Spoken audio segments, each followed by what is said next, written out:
అసలు ఆ data centre అంటే ఏంటో సింపుల్ గా మనం చెప్పాలంటే అదొక గోడౌన్ లాంటిది. అంటే మొత్తం అరేంజ్మెంట్లు చేసేసి బయటికి వెళ్ళి తాళం వేసి బయట ఒక గూర్ఖాన్ని కూర్చోబెట్టేస్తే గోడౌన్ పని అయిపోద్ది. ఎందుకంటే లోపల ఏం పని జరగదు కదా, ఆపరేషన్స్ ఉండవు.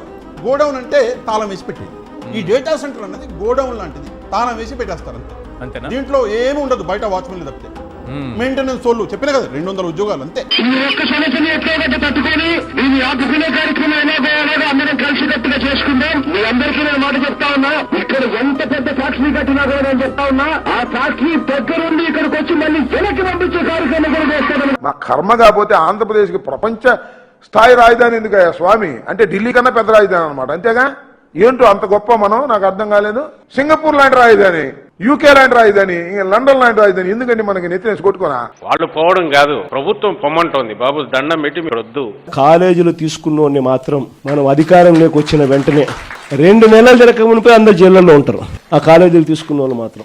ఉన్న విశాఖపట్నం ఎయిర్పోర్ట్ లో మధ్యాహ్నం పూట పోతే ఈగలు తోలుకుంటున్నాం. దిక్కుమాలిన ఆలోచన చేయడం, రైతులు కడుపు కొట్టడం నిజంగా ఎంత మటుకు ధర్మం అని అడుగుతా ఉన్నా. కోర్టుకు కూడా పోదాం, కోర్టులో కేసులు వేసినా కూడా గట్టిగా దీన్ని ఆపే కార్యక్రమం చేద్దాం.